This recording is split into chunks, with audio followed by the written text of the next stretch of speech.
अब हम लोग रेलवे वाली सीरीज़ में आगे बढ़ते हैं और आज हम लोग फोड़ेंगे क्वाड्रिलेटरल और मिक्स फिगर से।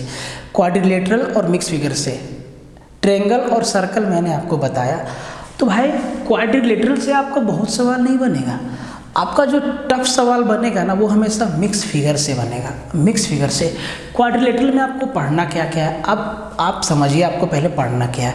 क्वाड्रिलेटरल में चतुर्भुज में आपको पढ़ना होगा स्क्वायर, आपको पढ़ना होगा रेक्टेंगल, आपको पढ़ना होगा रोम्बस, आपको पढ़ना होगा पैरेललोग्राम, आपको पढ़ना होगा ट्रेपेजियम। ख़त्म। और इसके अलावा जिस टाइप का भी आपका क्वाड्रिलेटरल फिगर के हिसाब से देगा, फिगर आपका जिस तरीक़ा से बनाएगा और क्वाड्रिलेटरल के साथ साथ जो सवाल बनाएगा वो आपको मिक्स करके बनाएगा। अब मिक्स फिगर में सारा का सारा फिगर आपका इंक्लूड रहेगा, सर्कल के साथ ट्रायंगल, सर्कल के साथ स्क्वायर, सर्कल के साथ रेक्टेंगल, सर्कल के साथ रोम्बस, सर्कल के साथ ट्रेपेजियम। तो सबसे पहले इसी चीज़ को आपको समझना होगा कि आपको पढ़ना कैसे है, ठीक है। तो आप सबसे पहला ये काम करिए कि आप वीडियो को शुरू से लेकर लास्ट तक देखिए, और अगर ये वीडियो आपके लिए हेल्पफुल होता है ना मेरे दोस्त, तो एक लाइक हमारे मोटिवेशन के लिए, हमारे मेहनत के लिए ज़रूर कर देना, क्योंकि हम लोगों का जो हम लोगों को जो मोटिवेशन मिलता है ना, तो हमें किसी मोटिवेटर की आवश्यकता नहीं है। हमारे लिए हमारा मोटिवेशन आपका लाइक, आपका चैनल का सब्सक्राइब करना, आपका वीडियो को शेयर मारना, आपका कमेंट कैसा है, क्या कमी है, क्या अच्छाई है, यही हमारा मोटिवेशन है। और भाई एक चीज़ और आप सोच लो कि आपका अगला टॉपिक आप कौन सा चाहते हैं, नेक्स्ट टॉपिक आप कौन सा चाहते हैं कि एनटीपीसी रेलवे में जितना भी सवाल आया हुआ है नेक्स्ट टॉपिक से आप कौन सा टॉपिक चाहते हैं। आप कमेंट में जिनका वोटिंग ज़्यादा होगा उसी टॉपिक पे आपका सवाल सेशन आएगा नेक्स्ट वाला, ठीक है। तो आपका जो टेलीग्राम का जो लिंक है आपका नीचे दिया हुआ है, आप जाकर टेलीग्राम ज्वाइन कर लो, क्योंकि आपको बहुत ज़्यादा सपोर्ट टेलीग्राम पे मिलेगा, सारा का सारा इन्फॉर्मेशन मिलेगा, वीडियो का लिंक सबसे पहले आपको मिलेगा। तो आप वहाँ जाके ज्वाइन करेंगे तब तो। टेलीग्राम का लिंक भी आपका दिया हुआ है डिस्क्रिप्शन में, आप उसको जाके ज्वाइन कर लीजिए और लाइक करना बिल्कुल ना भूलें। हाँ, अभी हम आपको नहीं बोल रहे कि आप अभी लाइक कर दो, ठोको ठोको, कोई ठोकना नहीं। पहले आप आराम से पूरा वीडियो देखो, चीज़ों को समझो कि आपके एग्ज़ाम का पैटर्न क्या है। भाई आज नहीं तो कल एग्ज़ाम होना है, सिस्टम का हिस्सा हम लोग है, सिस्टम अपने हिसाब से चलता है। तो अभी आप कर क्या रहे हो भाई, मेरे धीरे धीरे पढ़ते रहो ना, आराम से, क्या दिक्कत है। धीरे धीरे थोड़ा थोड़ा टाइम निकाल के पढ़ते रहो, बाकी टाइम में आपको जो समझ में आए आप वो काम कर सकते हो, लेकिन थोड़ा सा भी समय निकाल के कम से कम एटलीस्ट 4 घंटा डेली तो पढ़ो, तो भी आपका एग्ज़ाम आते आते मैक्सिमम चीज़ें कवर हो जाएंगी, ठीक है। तो इस भूल भुलैया में नहीं रहना है कि भैया एग्ज़ाम आएगा तभी हम सीरियस होंगे, एकदम हम इतना सीरियस हो जाएंगे कि हम हॉस्पिटलाइज हो जाएंगे, तो लोग कहेंगे भाई बच्चा क्या पढ़ा, पढ़ते पढ़ते एग्ज़ाम से पहले हॉस्पिटल चल गया, एग्ज़ाम ही नहीं दे पाया, नहीं तो इसका रिजल्ट पक्का था। तो उतना दूर आपको नहीं जाना है, आप एकदम आराम से चिल मारो, कूल होके बैठो, और एटलीस्ट यार 4 घंटा 3 घंटा तो दो डेली अपने आप को, 3 घंटा तो दो, क्या दिक्कत है। एग्ज़ाम के समय तुम प्रेशर लेके 15 घंटा 16 घंटा पढ़ के अपना दिमाग ख़राब कर लोगे, उससे अच्छा है कि आप अभी से सिस्टमेटिक ढंग से रेगुलर कंसिस्टेंसी के साथ 3 घंटे पढ़ो, क्या दिक्कत है। बाकी बात लन फन देवानंद करने से कोई फ़ायदा आपको मिलने वाला नहीं है, ठीक है। चलिए, और जो भी प्यार मोहब्बत होगा कमेंट में बरसा दीजिएगा, देख लेंगे, ठीक है। तो पहला सवाल, इस स्क्वायर का सवाल को देखने से पहले थोड़ा सा इसका बेसिक जान लीजिए, थोड़ा ही सा तो इसका बेसिक है। जैसे ही आपके सामने वर्ड आएगा स्क्वायर या वर्ग, तो आपको समझ जाना है कि एक ऐसा फिगर है जिसका चारों साइड बराबर है, a unit a unit a unit, और चारों एंगल कितना का होता है, 90 डिग्री का होता है। चारों एंगल कितना का होता है, 90 डिग्री का होता है। तो इसका चारों साइड बराबर है, तो सबसे पहले आप बताइए इसका परिमाप, इसका पेरीमीटर पी क्या होगा।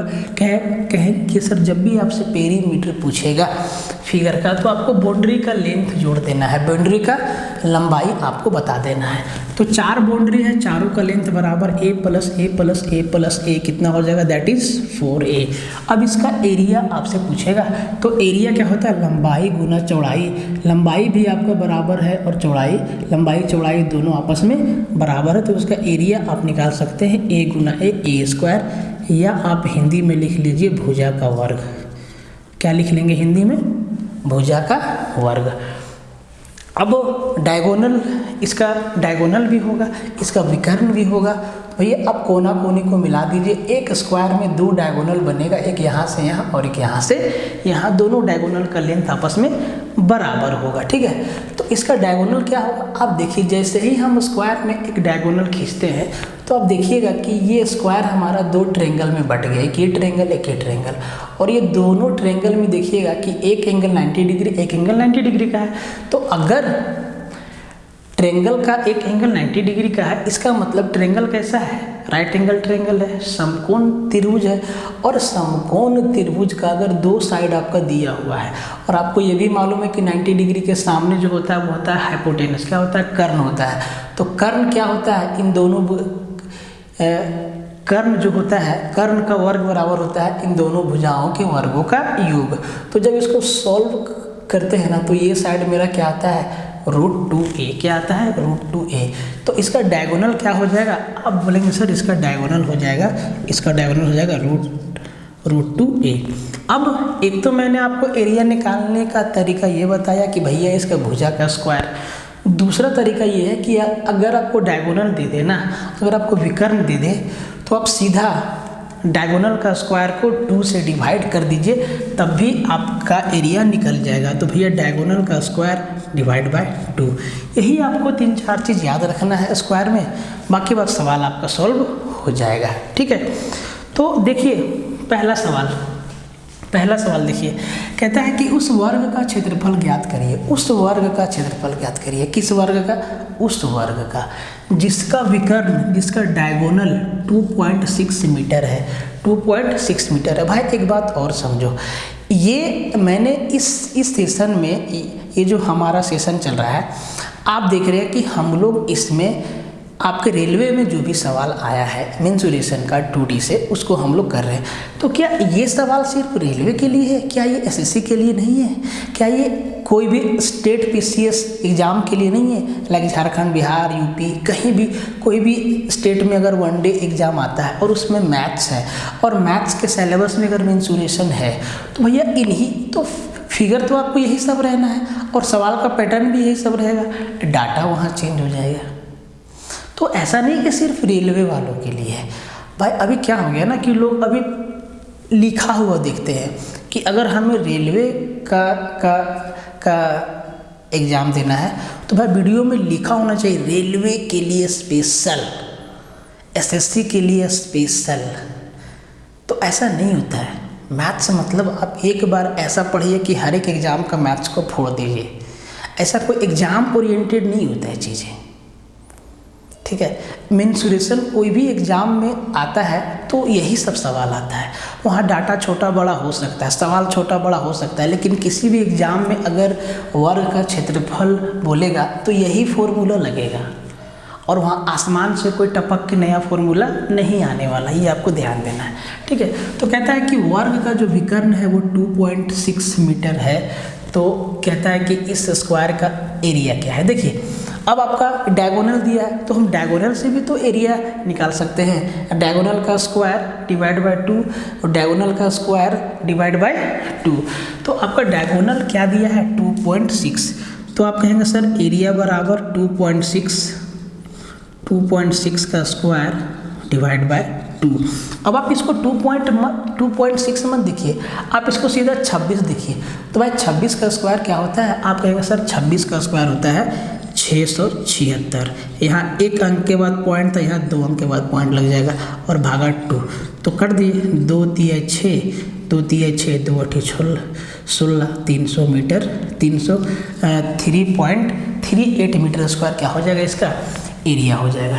3.38 मीटर स्क्वायर इसका क्या हो जाएगा, एरिया हो जाएगा। एकदम आसानी से आपका आंसर आ गया। कहता है कि 14 सेंटीमीटर भुजा वाले वर्ग के विकर्ण पर खींचे गए वर्ग का क्षेत्रफल क्या होगा। 14 सेंटीमीटर विकर्ण 14 सेंटीमीटर भुजा वाले वर्ग के विकर्ण पर खींचे गए वर्ग का क्षेत्रफल क्या होगा। तो आप सीधा बोलिएगा कि अगर हम किसी वर्ग के विकर्ण पर अगर हम स्क्वायर बनाएंगे तो उसका एरिया जो है बेसिक स्क्वायर का जो हमारा पहले वाला वर्ग है उसका 2 गुना होगा। ये क्या होता है इसको समझिए। मान लीजिए कि ये हमारा एक वर्ग है जिसका प्रत्येक साइड ए है। अब ये हमारा डायगोनल है, इस पे हम एक स्क्वायर बना दिए। इसी डायगोनल को लेंथ मान के हम क्या बना दिए, एक स्क्वायर बना दिए। तो जो हमारा ये वाला स्क्वायर बना इसका ईच साइड क्या होगा, √2a। तो इस वाला वर्ग का स्क्वायर कितना होगा। आप कहेंगे सर भुजा दिया है तो भुजा का स्क्वायर √2a का स्क्वायर। भैया √2a का स्क्वायर क्या होता है, बोलेंगे सर 2a स्क्वायर। ठीक है, तो इसका एरिया क्या हो गया 2a स्क्वायर।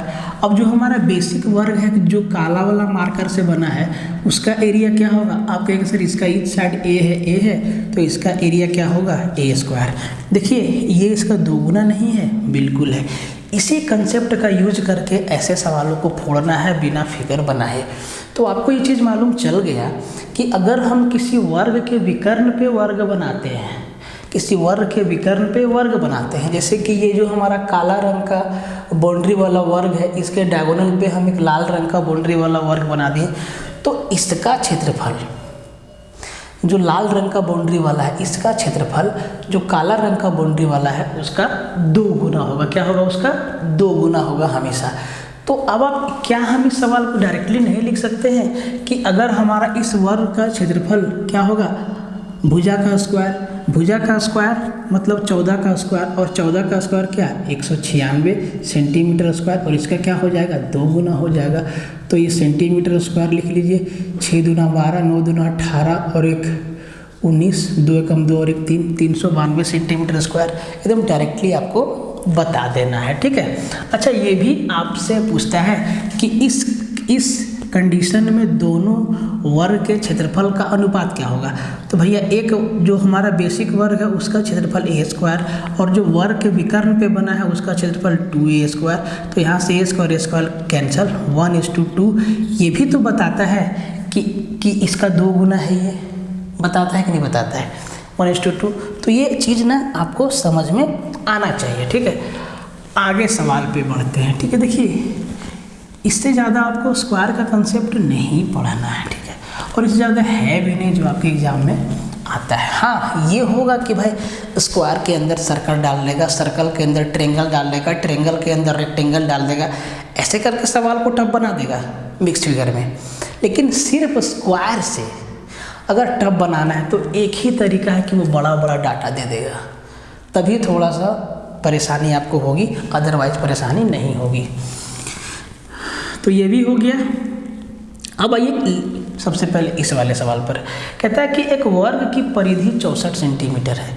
तो भाई एक वर्ग का परिधि या परिमाप कह ले क्या होता है, चारों भुजाओं की लंबाई का जोड़। तो भाई चारों भुजा तो उसका बराबर होता है। तो अगर कोई वर्ग का परिधि 64 सेंटीमीटर है, थक जाते हैं रात भर, तो क्या किसी वर्ग का परिधि अगर 64 सेंटीमीटर है तो आपको इतना सा बात समझ में नहीं आया कि उसका हर एक भुजा 16 सेंटीमीटर होगा। हर एक भुजा कितना होगा, 16 सेंटीमीटर होगा। और जब आपको भुजा मालूम हो गया तो वर्ग का क्षेत्रफल क्या होता है, भुजा का स्क्वायर, और 16 का स्क्वायर कितना 256 सेंटीमीटर। तो स्क्वायर हमारा क्या हो जाएगा, सीधा आंसर हो जाएगा, ठीक है। अब इस वाले सवाल पे आते हैं। देखिए आपका सर्कल से और स्क्वायर से और रेक्टेंगल से कुछ सवाल आपका ऐसा पूछेगा जिसका कंसेप्ट टाइम, स्पीड और डिस्टेंस से मिलेगा, ठीक है। मतलब उसमें आपका स्पीड दे देगा और आपसे कुछ भी पूछ लेगा। इस सवाल को देखिए, कहता है कि 3 किलोमीटर पर आवर की चाल से चलने वाला एक व्यक्ति किसी वर्गाकार मैदान को विकर्णता 5 मिनट में पार कर लेता है। तो मैदान का क्षेत्रफल कितना है। तो फिगर बनाते हैं, समझिएगा ध्यान से। तो भाई एक ये हमारा वर्ग है, एक ये हमारा वर्ग है, आपको एग्जाम में फिगर बनाने की आवश्यकता बिल्कुल नहीं है। कहता है कि ये जो हमारा वर्गाकार फील्ड है ना, विकर्णता डायगोनली, मतलब इस कोना से इस कोना कोई आदमी जाता है, तो जो जाता है ना भाई, उसका स्पीड दे रखा है क्या, 3 किलोमीटर पर आवर, और वो टाइम कितना लेता है, वो लेता है 5 मिनट का। अब सबसे पहले इसको समझिए, जब हम आपको टाइम स्पीड एंड डिस्टेंस बताएंगे, यहीं पे हम टाइम स्पीड और डिस्टेंस का PYQ आपका सारा का सारा करवा देंगे, तब हम आपको बताएंगे ना कि यूनिट सेम होना चाहिए। कि अगर समय हमें आवर में दे तो हम चाहेंगे कि स्पीड जो है किलोमीटर पर आवर में देगा, तब डिस्टेंस आपका किलोमीटर में निकल जाएगा। अगर समय सेकेंड में दे तो स्पीड हम चाहेंगे कि मीटर पर सेकंड में दे, तब जो हमारा डिस्टेंस आएगा वो मीटर में आएगा। ठीक है, यहाँ पे मिनट है और किलोमीटर है, तो भैया हमारे पास दोनों ऑप्शन है, या तो हम किलोमीटर पर आवर को मिनट पर मीटर में चेंज कर ले, या 5 मिनट को आवर में चेंज कर ले। अब चूंकि फाइनली इसमें पूछा है कि मैदान का क्षेत्रफल मीटर पर स्क्वायर में कितना होगा, मीटर स्क्वायर में कितना होगा, मतलब किलोमीटर को मीटर में चेंज करना होगा। ठीक है, तो देखिए आपको इस डायगोनल का लेंथ निकालना है, डिस्टेंस निकालना है, तो डिस्टेंस बराबर क्या होता है, आपको मालूम है, डिस्टेंस दूरी बराबर चाल गुना समय।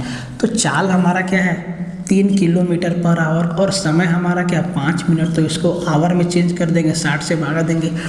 अब जो हमारा डिस्टेंस आएगा ना भाई, ये किलोमीटर में आएगा, लेकिन डिस्टेंस पूछा है मीटर में, तो किलोमीटर को मीटर में चेंज करने के लिए 1000 से गुना कर देंगे, 1000 से गुना कर देंगे। तो अब हमारा जो डिस्टेंस आएगा वो मीटर में आएगा। तो भाई 3 से 20 बार में और 20 से 5 बार में 100, तो 50 गुना 5, 5 पचे 25, 250 मीटर क्या हो गया, इस डायगोनल का लेंथ कितना हो गया, 250 मीटर। अब आपको डायगोनल का लेंथ मालूम चल गया 250 मीटर, तो क्या हम इसका एरिया नहीं निकाल सकते हैं, बिल्कुल हम कर देंगे यहीं पे, एरिया बराबर विकर्ण का स्क्वायर बटा 2। अब ध्यान दीजिए 25 का स्क्वायर कितना, 625, तो भाई तो 625 और पर लगा देंगे 2 जीरो और मीटर स्क्वायर, और भागा दे देंगे किससे, 2 से। अब इसको तो आप काट ही सकते हैं ना, तो इतना मीटर स्क्वायर हमारा क्या होगा, एरिया हो जाएगा आंसर। इसका आप 662,500 को 2 से भागा देके आप कमेंट में बताइएगा कितना होगा। ठीक है, एकदम छोटा सा चीज़ है, इतना तो भाई आपको करना ही पड़ेगा। ठीक है, आगे बढ़ते हैं। अब आयत का आपको बेसिक सवाल बताते हैं। ठीक है, ये सारा सवाल भी आपके एग्जाम में आएगा। ठीक है, जरूरी नहीं कि एकदम मुश्किल सवाल को किया जाए सबसे पहले, नहीं, सबसे पहले छोटे छोटे सवालों से कंसेप्ट को बनाओ, उसके बाद बड़े सवालों पे चढ़ो। पहले छोटा सवाल तो तोड़ लो मेरे दोस्त। ठीक है, देखिए तो सबसे पहले आयत को हम लोग समझते हैं। तो देखिए जैसे आपके सामने आएगा आयत, रेक्टेंगल, तो एक ऐसा फिगर आपके सामने इमेजिन हो जाना चाहिए कि जिसका लंबाई बराबर चौड़ाई बराबर होगा, लंबाई बराबर और चौड़ाई बराबर होगा। अगर ये हमारा लंबाई L है तो ये भी हमारा क्या होगा, L होगा। अगर ये हमारा चौड़ाई B है तो ये भी हमारा क्या होगा, चौड़ाई B होगा। और इसका हर एक एंगल कितना का होगा, 90 डिग्री का, 90 डिग्री का। ठीक है, तो सबसे पहले अगर हम इसका परिमाप का बात कर लें, P4 पेरीमीटर, तो कहेंगे सर लंबाई प्लस लंबाई 2 लंबाई, चौड़ाई प्लस चौड़ाई 2 चौड़ाई, तो 2 को कॉमन लेंगे तो अंदर क्या रह जाएगा, L plus B, 2 into L plus B, 2 गुना लंबाई प्लस चौड़ाई क्या होता है इसका परिमाप। और जब इसका एरिया का बात करेगा, क्षेत्रफल का बात करेगा, तो आप कहेंगे सर सीधा लंबाई गुना चौड़ाई। अब आपसे ना इसका डायगोनल का लेंथ भी पूछ देगा, विकर्ण का लेंथ भी पूछ देगा। तो जैसे ही डायगोनल खींचेंगे ना मेरे दोस्त, जैसे ही डायगोनल खींचेंगे तो हमारा ये जो रेक्टेंगल है वो 2 राइट एंगल ट्रायंगल में 2 समकोण में बट जाएगा। और अगर समकोण त्रिभुज का ये भुजा और ये भुजा दिया हुआ है और ये हमारा 90 डिग्री है, और 90 डिग्री के सामने क्या होता है, 90 डिग्री के सामने हमारा क्या होता है, हाइपोटेनस होता है, जिसको हम लोग आयत में विकर्ण और वर्ग में विकर्ण कहते हैं। ठीक है, तो अगर हमें कर्ण निकालना है तो आप कहेंगे सर पाइथागोरस थ्योरम लगा दीजिए, और जो इसका डायगोनल हो जाएगा वो हो जाएगा √L² प्लस B²। ये आपको याद रखना है, इसका जो डायगोनल होगा वो √L² प्लस बी स्क्वायर। इतना चीज़ आपको बेसिक में याद रखना है, बाकी सवालों के हिसाब से घूम जाएंगे हम लोग, ठीक है। तो जब आपसे पेरीमीटर पूछे तो लंबाई और चौड़ाई को जोड़ के उसको 2 से मल्टीप्लाई कर दीजिएगा। क्षेत्रफल पूछे तो लंबाई गुना चौड़ाई कर दीजिएगा। डायगोनल पूछे तो रूट अंडर लंबाई का स्क्वायर प्लस चौड़ाई का स्क्वायर कर दीजिएगा। कोई दिक्कत? कोई दिक्कत नहीं। अब सवाल को देखिए, पहला वाला सवाल को देखिए। कहता है कि एक आयत की लंबाई और चौड़ाई का परिमाप 2:7 दिया है, 2:7 है। तो आयत की लंबाई और चौड़ाई का अनुपात पूछा है। लंबाई और चौड़ाई दिया क्या है? लंबाई और परिमाप का अनुपात दिया है, लंबाई और परिमाप का अनुपात। तो भाई लंबाई ये अगर 2:7 है, मतलब आप कहेंगे सर कि मान लेते हैं लंबाई हमारा 2 यूनिट है और परिमाप क्या दिया है? परिमाप दिया है 7। तो परिमाप की जगह 7 रखेंगे, बराबर 2 गुना लंबाई तो 2 यूनिट है प्लस हमारा चौड़ाई है, ठीक है। तो 7 को 2 से भाग देंगे तो कितना आएगा? 3.5 बराबर 2 प्लस बी। तो यहाँ से बी हमारा क्या निकल के आएगा? 3.5 में 2 जाएगा तो 1.5 निकल के आएगा। अब देखिए चौड़ाई हमारा क्या हो गया? आप कहेंगे सर 1.5। अब पूछा है इनका रेशियो, लंबाई और चौड़ाई। तो लंबाई कितना है? 2 है, अनुपात चौड़ाई कितना है? 1.5 है। अब 2:1.5 होगा तो करते हैं कि दोनों तरफ 10 का गुना लगा देते हैं, दोनों तरफ 10 का गुना लगा देते हैं। तो इधर 10 का गुना लगाएंगे तो ये तो मेरा 20 बन जाएगा, और 1.5 में 10 का गुना लगाएंगे तो पॉइंट हट जाएगा और ये मेरा 15 बन जाएगा, ठीक है। तो 20 और 15 का 5 से 4 बार में और 5 से 3 बार में 4:3 हमारा क्या हो जाएगा? लंबाई और चौड़ाई का अनुपात। और ये हमारा क्या हो जाएगा? उत्तर हो जाएगा, एकदम सादगी से। कोई दिक्कत नहीं। नेक्स्ट क्वेश्चन पे आते हैं। नेक्स्ट क्वेश्चन भी हमारा कहता है कि एक आयत का परिमाप 80 सेंटीमीटर है। आयत का परिमाप क्या दिया है? 80 सेंटीमीटर, और इसका क्षेत्रफल 375 सेंटीमीटर स्क्वायर है। तो आयत की लंबाई और चौड़ाई का अंतर कितना है? आयत की लंबाई और चौड़ाई का अंतर कितना है? चलिए इसी बात को समझते हैं ध्यान से। देखो भाई, बेसिक से कब जाना? जब तुमको कंसेप्ट समझ में, मतलब जब तुमको सवाल लगे ना कि इसमें बेसिक से जाना ही होगा, कोई उपाय नहीं है, कुछ कर नहीं सकते, तब बेसिक से जाना। पहले मेरा बात को समझो ध्यान से। एक आयत का परिमाप दिया हुआ है 80 सेंटीमीटर, तो क्या हम P के जगह पर 80 रख दें? तो कहेंगे सर 80 2 × L + B, और 2 से 80 को भाग देंगे तो ये हमारा 2 से कट जाएगा 40 बार में, मतलब ये आ जाएगा 40 बराबर लंबाई प्लस चौड़ाई। और क्षेत्रफल कितना दिया है सर? 375। तो क्षेत्रफल होता क्या है सर? क्षेत्रफल होता है लंबाई गुना चौड़ाई, और बराबर कितना दिया है? इसको थोड़ा सजा के लिख देते हैं ताकि आपको ऑकवर्ड ना लगे, ठीक है। लंबाई प्लस चौड़ाई कितना आया? तो जी 40 आया, और लंबाई गुना चौड़ाई क्षेत्रफल कितना दिया है? कहेंगे सर 375 सेंटीमीटर स्क्वायर, और ये क्या हो जाएगा? सेंटीमीटर। कोई दिक्कत नहीं।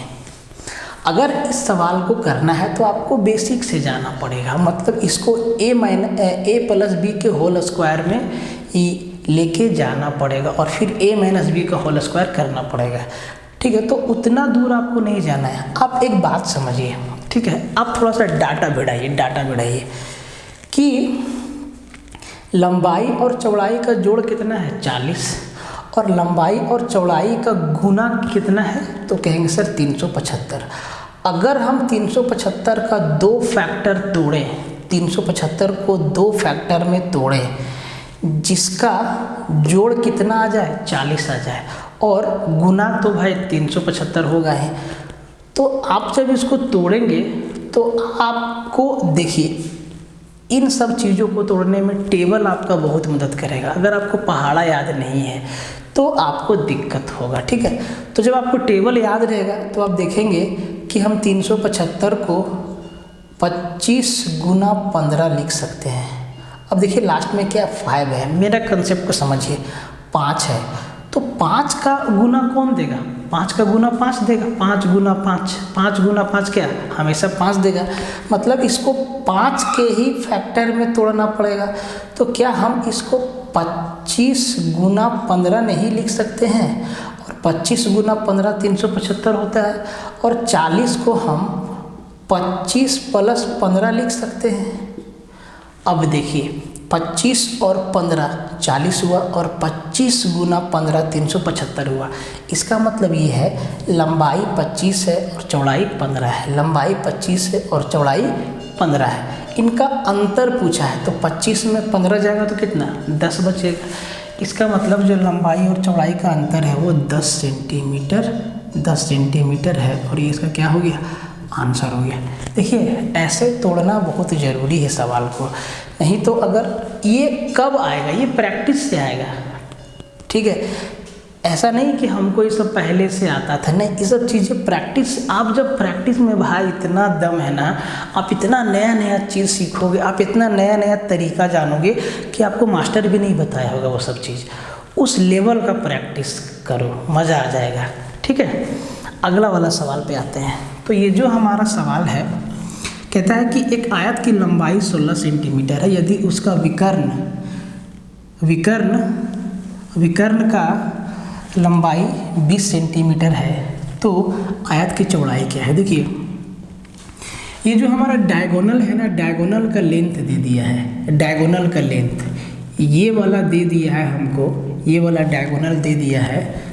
ये सब मिटा देते हैं। ठीक है, फिगर में समझाना थोड़ा आसान होता है और आपको समझ में भी आएगा।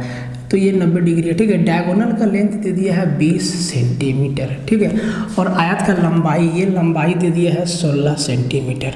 और आपसे चौड़ाई पूछा है, ये वाला चौड़ाई पूछा कि ये वाला चौड़ाई भैया कितना है, ये वाला चौड़ाई कितना है। तो आपको ये कैसा ट्रायंगल दिख रहा है? राइट एंगल ट्रायंगल दिख रहा है। तो पाइथागोरस थ्योरम लगा के हम निकाल सकते हैं। लेकिन पाइथागोरस थ्योरम में अगर आपको ट्रिपलेट का ग्रुप मालूम है, अगर आप ट्रिपलेट को समझते हैं और आप जानते हैं कि हाइपोटेनस का स्क्वायर बराबर होता है परपेंडिकुलर का स्क्वायर प्लस बेस का स्क्वायर, तो भाई आप ऐसे भी इसको निकाल सकते हैं। तो भैया h मेरा कितना है 20 और 20 का स्क्वायर कितना 400। p तो इसको मान लेते हैं 16, 16 का स्क्वायर 256 प्लस b स्क्वायर। ठीक है, 400 में 256 गया 144। हमें b का वैल्यू चाहिए तो b बराबर स्क्वायर हटेगा, रूट चढ़ेगा और b बराबर कितना आ जाएगा 12 सेंटीमीटर। तो आप इसका आंसर ऐसे 12 सेंटीमीटर निकाल सकते हैं। लेकिन अगर आपको मालूम है कि भैया 12, 16 और 20 हमारा क्या है ट्रिपलेट है, क्या हमारा ट्रिपलेट है, तो हम इसको आसानी से सीधा आंसर कर सकते हैं। सीधा आंसर हम इसका कर सकते हैं। तो ये चीज़ भी आपको समझ में आनी चाहिए। ठीक है, आगे बढ़ते हैं और आप ये इस स्लाइड का लास्ट वाला सवाल को देखते हैं।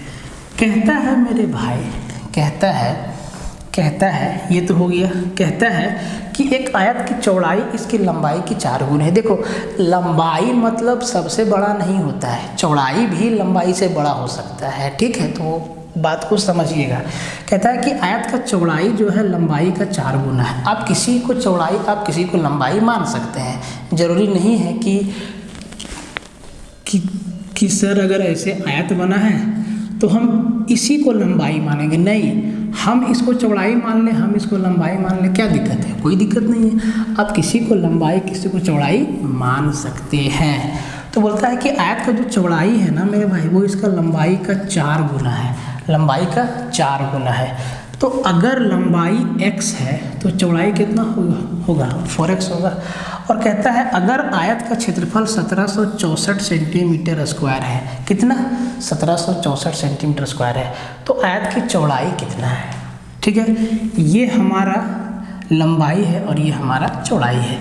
तो जी क्षेत्रफल क्या होता है लंबाई गुना चौड़ाई। तो x गुना 4x क्या हो जाएगा 4x स्क्वायर बराबर कितना दिया है 1764 सेंटीमीटर स्क्वायर। मेरे दोस्त अगर इसको 4 से काटेंगे तो 4 का ये 4, 4 चौक 16, 4 चौक 16, 4 एकम 4, कितना आ जाएगा 441। और हमें x का वैल्यू चाहिए तो स्क्वायर हटेगा तो रूट चढ़ेगा 441 सेंटीमीटर स्क्वायर, और x का वैल्यू क्या आ जाएगा 21 सेंटीमीटर, क्या आ जाएगा 21 सेंटीमीटर। x अगर x है तो 21 चौके 84, ये अगर हमारा 21 है तो भैया इसका चौड़ाई कितना होगा 84, और यही हमारा क्या हो गया आंसर हो गया, यही हमारा क्या हो गया आंसर हो गया। आपको सब कुछ समझ में आया, कोई बड़ा रॉकेट साइंस नहीं है, कोई भी बंदा इसको समझ सकता है, आप भी समझ सकते हैं। थोड़ा सा ध्यान लगाइए, देखिए जिनको समझ में आता है उनके लिए बहुत अच्छा है, आप और चीज़ों को समझिए, आप और आगे बढ़िए। लेकिन जिनको समझ में नहीं आता है, आपको बहुत मेहनत करने की आवश्यकता है कि अगर आप में नौकरी लेने की इच्छा है तो ठीक है, तो आप चीज़ों को समझते जाइए बढ़िया से, एक एक फिगर को समझिएगा ध्यान से, ठीक है। पहला सवाल कहता है कि किसी समचतुर्भुज की एक भुजा 13 सेंटीमीटर है और इसका एक विकर्ण 24 सेंटीमीटर है, तो इसका क्षेत्रफल क्या होगा। सबसे पहले समचतुर्भुज को समझिए, अंग्रेजी में इसको रोम्बस कहते हैं। क्या कहते हैं? रोम्बस कहते हैं। तो आपने वर्ग को समझा, वर्ग का भी चारों भुजा बराबर होता है, उसी तरीक़ा से समचतुर्भुज का भी चारों भुजा बराबर होता है।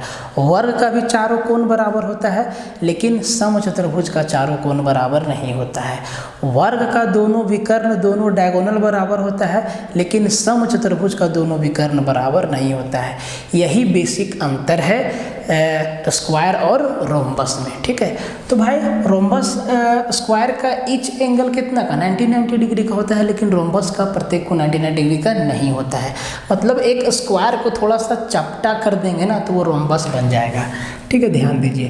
तो भैया ये हमारा क्या है, ये हमारा रोम्बस है। क्या है? ये हमारा रोम्बस है, जिसका चारों साइड क्या है बराबर है। ये भी ए है, ये भी ए है, ये भी ए है और ये भी ए है, ठीक है।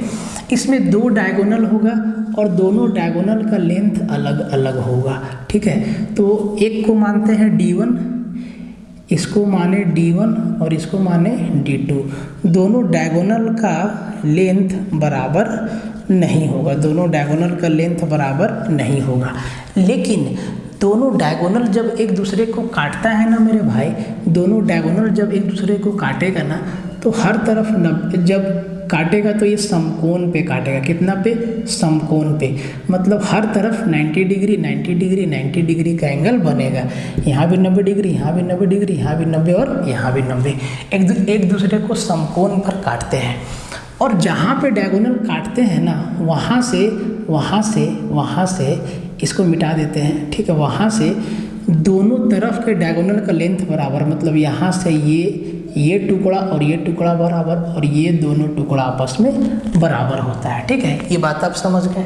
अब देखिए यहाँ पे ना आप जब दोनों डायगोनल को हम मिलाते हैं तो आपको 4 त्रिभुज दिखेगा, और चारों त्रिभुज कैसा है? समकोण त्रिभुज है। कैसा है? समकोण त्रिभुज है। और चारों समकोण त्रिभुज का क्षेत्रफल के आपस में बराबर, क्या बराबर, ये आपको याद रखना है, ठीक है, समझदारी से, ठीक है। और इसका दोनों विकर्ण एक दूसरे के बराबर नहीं होता है, लेकिन जहाँ पे कटता है, जहाँ से कट करता है वहाँ से दोनों तरफ का टुकड़ा का लंबाई क्या होता है? बराबरी पे कट करता है। मतलब यहाँ से इधर का टुकड़ा और इधर का टुकड़ा दोनों बराबर, ऊपर का टुकड़ा बराबर, नीचे का टुकड़ा, ये आपको याद रखना है, ठीक है। अब देखिए अगर यहाँ पे 90 डिग्री का एंगल बनता है तो 90 डिग्री के ठीक सामने, मतलब जो समचतुर्भुज का जो भुजा है वो क्या है? वो हमारा हाइपोटेनस का काम करेगा। ये हमारा हाइपोटेनस है। अगर हम इस वाला सर्कल ट्रायंगल में देखें तो इस केस में देखिए यहाँ भी 90 डिग्री, यहाँ भी 90 डिग्री और भैया यहाँ भी 90 डिग्री, ठीक है। तो जहाँ 90 डिग्री बनेगा मतलब वहाँ पाइथागोरस थ्योरम लगेगा। तो देखिए, तो सबसे पहले अगर हम इसका परिमाप का बात करें तो भैया परिमाप क्या हो जाएगा? a प्लस ए चारों भुजा बराबर 4a। और हम इसका एरिया का बात कर ले तो इसका एरिया होता है half into D1 into D2। मतलब दोनों विकर्ण के गुणनफल का आधा क्या होता है? इसका क्षेत्रफल होता है, ठीक है। और आप ये भी समझ गए कि इसका जो दोनों डायगोनल है वो 90 डिग्री पे एक दूसरे को कट करता है। ठीक है, इतना आपको याद रखना है समचतुर्भुज में, रोम्बस में। ठीक है, अब आते हैं सवाल पे। कहता है कि किसी समचतुर्भुज का भुजा जो है 13 सेंटीमीटर है, तो समचतुर्भुज का सारा भुजा बराबर होता है। तो चलिए आपको समझाना है बढ़िया से, उसके लिए एक बड़ा सा समचतुर्भुज हम बना लेते हैं। ठीक है, ये समचतुर्भुज है, इसका चारों भुजा क्या है, 13 क्या है, 13। ठीक है, और इसका विकर्ण 24 सेंटीमीटर है। तो ये हमारा 24 सेंटीमीटर है, ये हमारा कितना है, 24 सेंटीमीटर। ये हमारा कितना है, 24 सेंटीमीटर। चलिए इसको नाम दे दिए A, B, C और D। ठीक है, ये हमारा AB का लेंथ कितना है, AB का लेंथ 24 सेंटीमीटर है। अब भैया अगर इसका क्षेत्रफल निकालना है तो हमको दोनों विकर्ण चाहिए, जबकि एक विकर्ण हमारा दिया है। तो हम जब दूसरा विकर्ण खींचेंगे DB को हम खींचेंगे तो आप कहेंगे सर ये जो AC हमारा 24 है, ये बट जाएगा, इधर भी 12 और इधर भी 12, और यहाँ पे हमारा कितना बनेगा, 90 डिग्री का कोण बनेगा। अब देखिए 90 डिग्री के ठीक सामने क्या होता है, 90 डिग्री के ठीक सामने क्या होता है, तो जी 90 डिग्री के सामने हमारा कर्ण होता है। ठीक है, कर्ण होता है, और कर्ण का स्क्वायर अन्य दो भुजाओं के वर्गों के स्क्वायर के बराबर है। तो आपको समझाना है तो हम इसको x माने और ऊपर भी x माने, क्योंकि ये दोनों टुकड़ा भी क्या होगा, बराबर होगा। जैसे इधर भी 12 इधर भी 12, वैसे इधर भी x और इधर भी x होगा। तो ये हमारा क्या है, ये हमारा हाइपोटेनस का काम किया, कर्ण का काम किया, और 90 डिग्री के सामने वाला भुजा सबसे बड़ा होता है। तो जी लगा दीजिए पाइथागोरस थ्योरम, कर्ण का स्क्वायर मतलब 13 का स्क्वायर 169 बराबर इन दो भुजाओं के वर्गों का योग। तो 12 का स्क्वायर 144 प्लस x का स्क्वायर, तो 169 में 144 जगह कितना बचेगा, 25 बचेगा। और हमें x स्क्वायर ने x का वैल्यू चाहिए, तो स्क्वायर हटेगा, रूट चढ़ेगा, मतलब x बराबर कितना आ जाएगा, 5 आ जाएगा। x बराबर कितना आ जाएगा, 5 आ जाएगा। इसका मतलब ये भी हमारा 5 है और ये भी हमारा 5 है। तो पूरा डायगोनल कितना हुआ, 5 और 5 10, 5 और 5 10। तो अब इसका जो क्षेत्रफल निकालना है, तो इसका क्षेत्रफल क्या होता है, हाफ इंटू D1। तो एक डायगोनल तो 24 है, पूरा डायगोनल लेना, इंटू D2 ये कितना है, 10 है। तो जी ये आपका कट जाएगा 2 से 12 बार में, और 12 गुना 10 120 सेंटीमीटर स्क्वायर क्या हो जाएगा, इसका क्षेत्रफल हो जाएगा। तो जब भी रोम्बस का एरिया निकालना हो तो आपको याद रखना है कि भैया दोनों विकर्ण के गुणनफल का आधा क्या होता है, इसका क्षेत्रफल होता है। ये चीज़ आप समझ गए। अब देखिए जरूरी नहीं था कि आप पाइथागोरस थ्योरम लगाइए। अगर आपको ट्रिपलेट मालूम है, कि 5, 12 और 13 हमारा ट्रिपलेट का ग्रुप है, 5, 12 और 13 हमारा क्या है, पाइथागोरस थ्योरम को सेटिस्फाई करता है, जिसमें सबसे बड़ी भुजा क्या है, 13 सेंटीमीटर, ये 13 वाला है। तो भैया ये 13 दिया है, ये 12 दिया है, तो ये वाला 5 नहीं हो जाएगा मेरा ऑटोमेटिक। और जब यहाँ से यहाँ 5 है तो ये भी मेरा 5 हो जाएगा, मतलब पूरा डायगोनल मेरा 10 हो जाएगा, और बस फटाक से हम आंसर निकाल देंगे। ठीक है, अगला सवाल पे आते हैं। जो हमारा नेक्स्ट क्वेश्चन कहता है वो ये कहता है कि एक समलम आकार में है, एक क्षेत्र जो है समलम आकार में है। देखिए समलम चतुर्भुज अंग्रेजी में ट्रेपेजियम कहते हैं। ठीक है, जिसकी समांतर भुजाएं 260 मीटर और 100 मीटर है, और असमांतर भुजाएं प्रत्येक की लंबाई 100 मीटर है। तो क्षेत्र का क्षेत्रफल कितना है। सवाल को रहने दीजिए, पहले इसके बारे में जानते हैं कि समलम ट्रेपेजियम कहते हैं किसको है। तो जब आपके सामने ट्रेपेजियम आएगा तो भैया तो इसका आमने सामने का भुजा क्या होगा, समांतर होगा। तो ये भुजा ऐसे है, ये भुजा ऐसे है, और ये दोनों भुजा क्या होगा मेरे दोस्त, समांतर होगा। तो आप देखिए ये दो भुजा क्या होगा, समांतर होगा, और ये दोनों भुजा समांतर नहीं होगा। तो समांतर भुजा का लंबाई क्या दिया है, 260 और 100। तो भैया छोटा वाला को क्या मानो, 100, बड़ा वाला को क्या मानो, 260। ठीक है, और जो भुजाएं समांतर नहीं है, ये वाला और ये वाला, इनका प्रत्येक का लेंथ भी कितना है, 100 है। ये दिया है। अब इसका क्षेत्रफल पूछा है, तो इसका जो क्षेत्रफल का फॉर्मूला आपको याद रखना है, हाफ इंटू समांतर भुजाओं का योग, समांतर भुजाओं का योग, समांतर भुजाओं का योग। तो भाई इसको एक नाम दे देते हैं, इसको नाम दे दिए ए बी सी और डी। तो समांतर भुजाओं का योग मतलब A B plus D C, तो हम लिखेंगे A B plus D C और गुना में हाइट। अब हाइट क्या है देखिए भाई, बीच से नापो, ये इसका हाइट है, यही ना इसका हाइट है मेरे दोस्त, ये इसका क्या है हाइट है, ये इसका क्या हाइट है, ये इसका क्या है हाइट है, ठीक है। अब हाइट तो दिया हुआ नहीं है तो हाइट को ढूंढना पड़ेगा। अभी दिया है कि ये जो दोनों साइड है ये दोनों बराबर है, ठीक है। अगर यहाँ से यहाँ 100 है, अगर यहाँ से यहाँ 100 है तो भाई यहाँ से यहाँ भी कितना होगा 100 होगा, यहाँ से यहाँ भी कितना होगा 100 होगा, और ये पूरा कितना है 260, तो ये 100 है तो ये भी कितना होगा 100 होगा, कितना बचा 160। 160 को 2 बराबर भाग में बांटिए तो भैया ये होगा 80 और ये होगा 80। अब देखिए पूरा 260 है, 80 80 160 और 100 260। अब जब हम ऊंचाई का बात करते हैं मतलब हम 90 डिग्री का बात करते हैं, कितना का बात करते हैं 90 डिग्री का बात करते हैं, ठीक है। तो भैया ये 90 डिग्री के सामने हमारा क्या है कर्ण है, ये हमारा आधार है और ये हमारा क्या हो गया परपेंडिकुलर। तो 2 साइड दिया है, परपेंडिकुलर आपको निकालना है, ठीक है।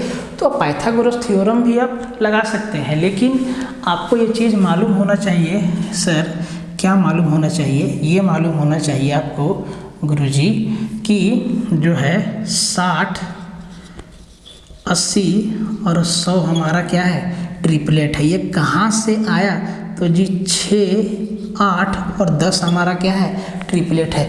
तो अगर हम ट्रिपलेट को समान संख्या से गुना कर दें और समान संख्या से भागा देते हैं तो जो परिणाम आता है वो भी हमारा क्या है ट्रिपलेट है। इसको हम अगर और काट दें तो कहेंगे सर 3 4 और 5 हमारा क्या है ट्रिपलेट है। तो 60 80 और 100 हमारा क्या होगा ट्रिपलेट है। मतलब अगर ये 80 है ये 100 है तो इसका ऊंचाई कितना हो जाएगा 60 हो जाएगा। अब चाहे तो पाइथागोरस थ्योरम लगा सकते हैं लेकिन ज़रूरत नहीं है लगाने की। हाँ जब आपका ट्रिपलेट नहीं बनेगा, जब चीज़ें रूट में आएगी तब आप पाइथागोरस थ्योरम को लगाइएगा। तो ये आपका हाइट निकल गया। अब निकाल दीजिए एरिया, हाफ इंटू जोड़ दीजिए A B plus D C. तो ए बी है 260 और डी सी है 100, मतलब ये हो गया 360 गुना ऊंचाई कितना है 60 है। कितना है ऊंचाई कितना है 60 है। तो काट दीजिए 2 से 30 बार में, 36 दिया 108, 108 पर 2 0 10,800 और सेंटीमीटर स्क्वायर क्या हो जाएगा इसका, इस समलंब चतुर्भुज का क्या हो जाएगा क्षेत्रफल हो जाएगा। तो जी 10,800 अच्छा metre square, sorry centimetre square नहीं है मीटर स्क्वायर है। तो 10,800 मीटर स्क्वायर इसका क्या हो जाएगा एरिया हो जाएगा। तो आप ये भी सीख लीजिए कि समलंब का एरिया कैसे निकालते हैं, ठीक है। अगला वाला सवाल पे आते हैं, ठीक है। देखिए इन सब से ना कम सवाल आता है, आप हमेशा आप देखिएगा इन सब से सवाल कम आता है, लेकिन अगर आ गया तो तब वहाँ तो ईंटें तो गिनने नहीं है, आपको सवाल को करना है। इस सवाल को ये कहता है कि यदि समांतर चतुर्भुज की आसन भुजाओं की लंबाई, अब समझिए समांतर चतुर्भुज क्या होता है, पैरेललोग्राम क्या होता है। देखिए पैरेललोग्राम में ना आमने सामने की भुजाएं समांतर होती है। तो समांतर चतुर्भुज देखिए आयत भी आपका एक पैरेललोग्राम है, आयत भी क्या है पैरेललोग्राम है, स्क्वायर भी क्या है पैरेललोग्राम है, क्योंकि उसका भी आमने सामने का भुजा क्या है समांतर है, ठीक है। लेकिन उनका हर एक कोण कितना का होता है 90 डिग्री का होता है। देखिए तो भैया इनका समांतर आमने सामने का भुजा क्या है समांतर है।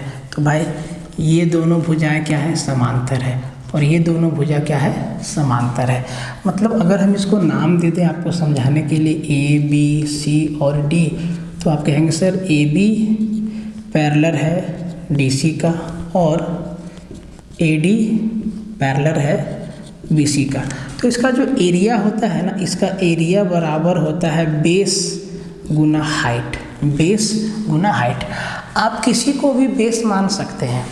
अगर आप इसको ए बी को आप बेस मानेंगे तो ये आपका हाइट होगा, अगर आप बी सी को बेस मानेंगे तो ये आपका हाइट होगा। ठीक है, तो आप समझिएगा बात को। ठीक है, तो हम अगर बी सी को हाइट माने हैं तो ये हमारा क्या होगा, अगर हम ए बी को बेस माने हैं तो ये क्या होगा, इसका ऊंचाई होगा। यहाँ से यहाँ क्या होगा, ऊंचाई होगा। ठीक है, ऊंचाई कितना दिया है, 8 सेंटीमीटर।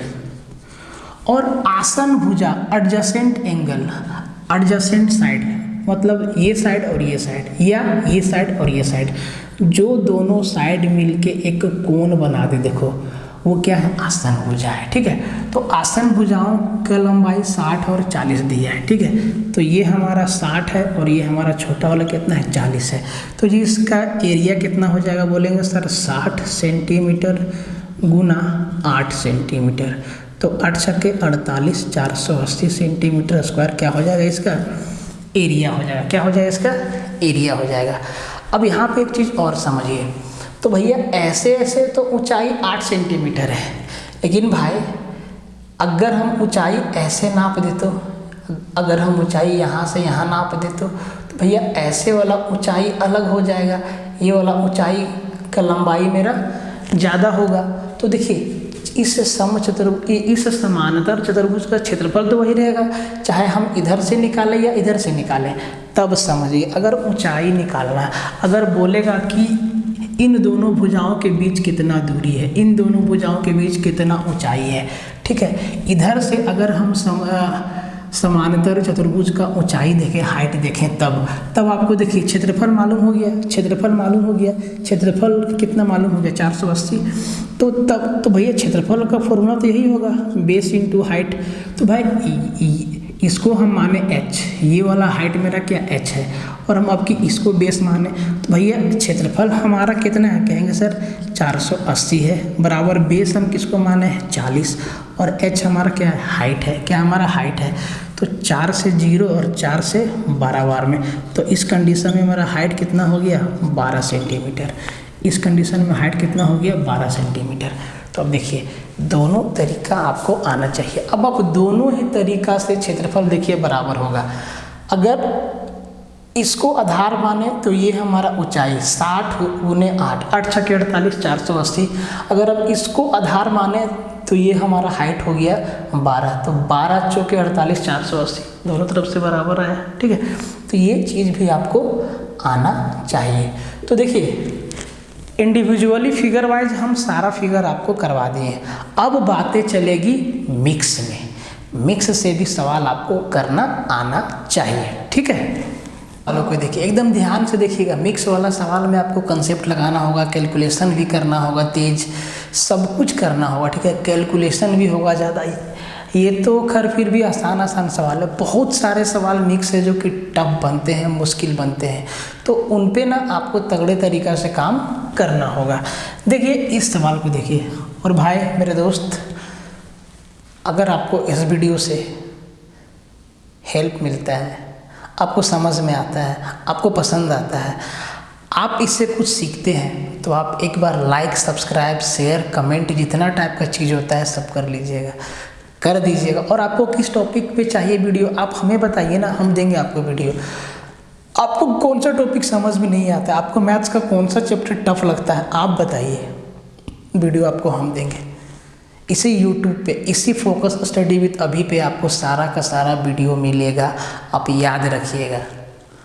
अब सिर्फ बताइए तो एक जन नहीं, किनको किनको दिक्कत है, जिस भी चैप्टर का कमेंट सबसे ज़्यादा आएगा, जिस भी चैप्टर का नाम सबसे ज़्यादा आएगा, उसी चैप्टर को हम आपको सबसे पहले करवा देंगे।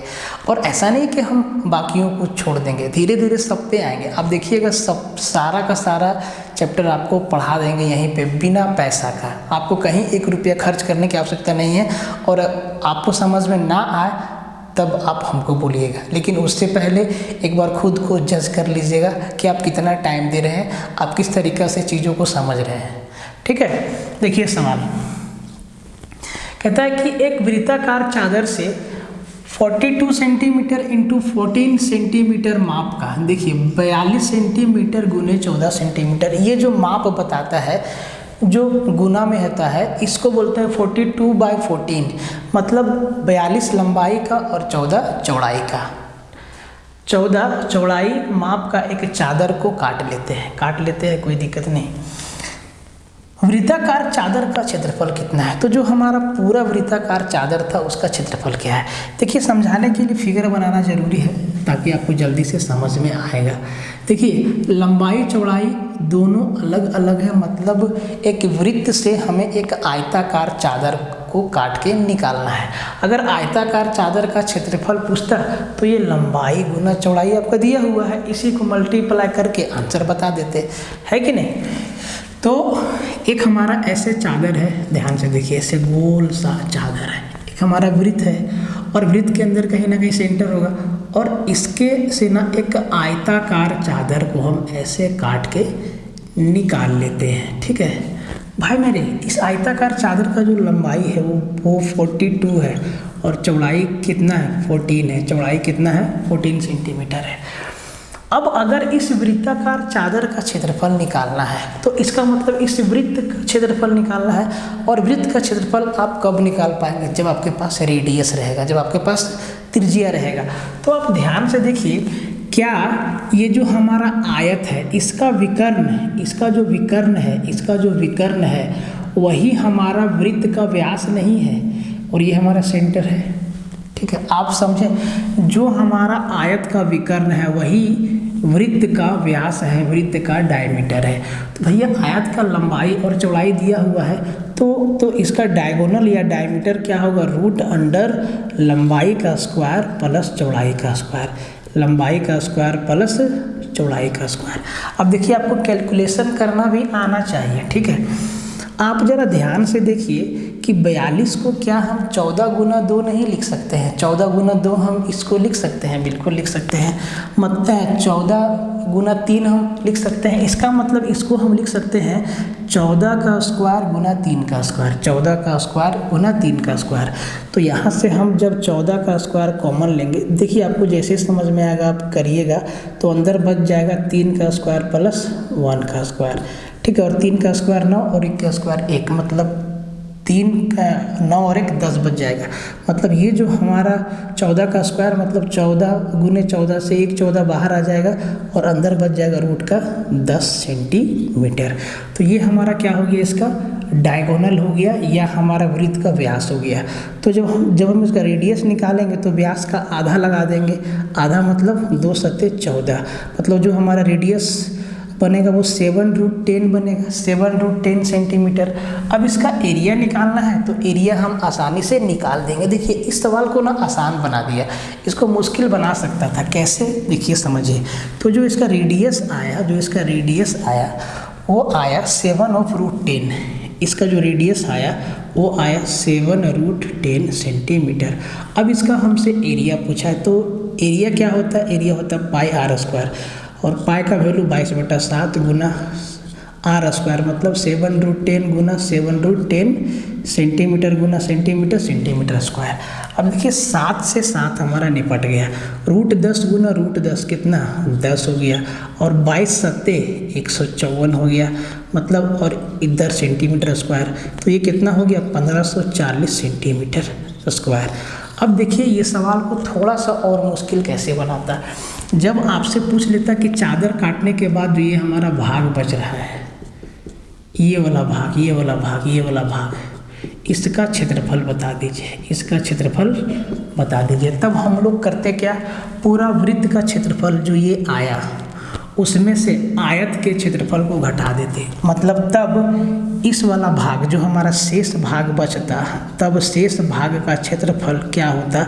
शेष भाग का क्षेत्रफल वृत्त का क्षेत्रफल में हम घटा देते आयत का क्षेत्रफल, जो कि क्या है? 42 गुना 14। तो ये हमारा कैलकुलेट होके क्या निकलता? शेष भाग का क्षेत्रफल, जो हम प्लस प्लस रेड साइन से डिनोट किए हैं। तो ये भी आपसे पूछ सकता था, लेकिन आसान चीज़ आपसे पूछा, कोई दिक्कत नहीं, लेकिन आप सब कुछ जानिए, जरूरी है कि जो पूछा उसी को बनाइए। ठीक है, अगला सवाल को देखते हैं।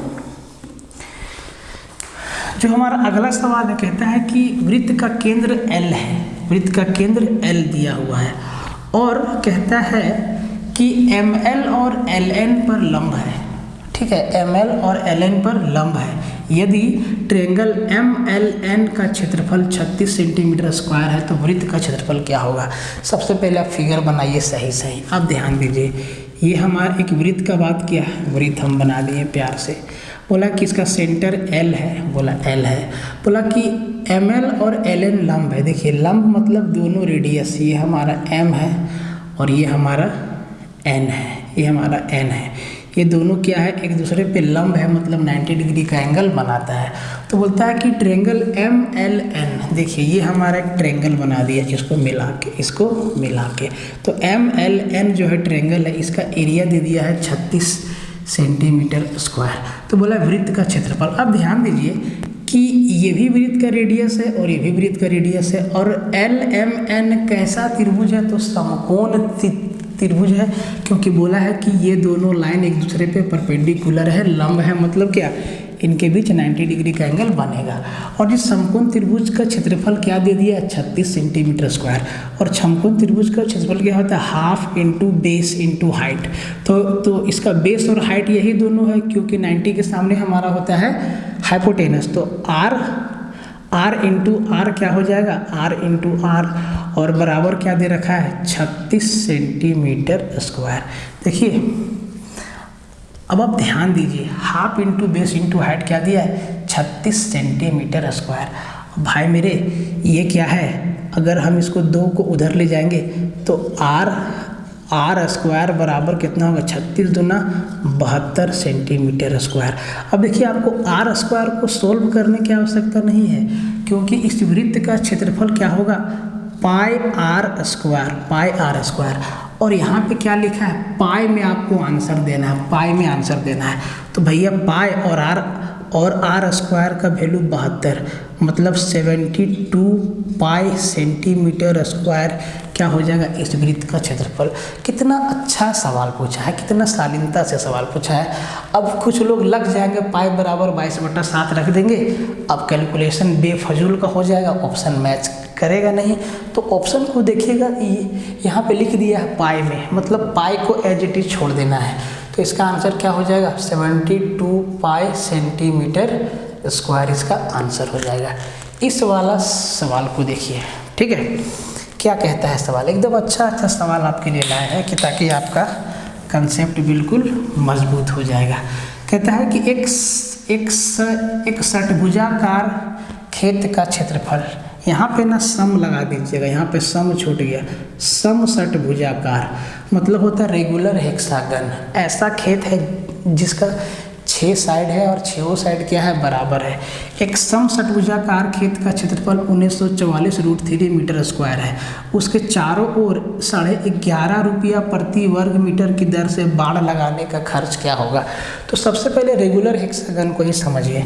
देखिए सम षटभुजाकार ऐसा फिगर है जो 6 साइड से घिरा होता है और इसका 6 साइड क्या होता है, बराबर होता है। 6 साइड क्या होता है, बराबर। 1 2 3 4 5 6 साइड क्या है, बराबर है, ठीक है। हर साइड क्या है, बराबर है।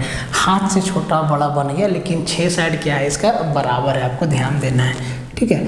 और इसका जो क्षेत्रफल दे दिया है वो दे दिया है 1944√3 मीटर स्क्वायर, 1944√3 मीटर स्क्वायर।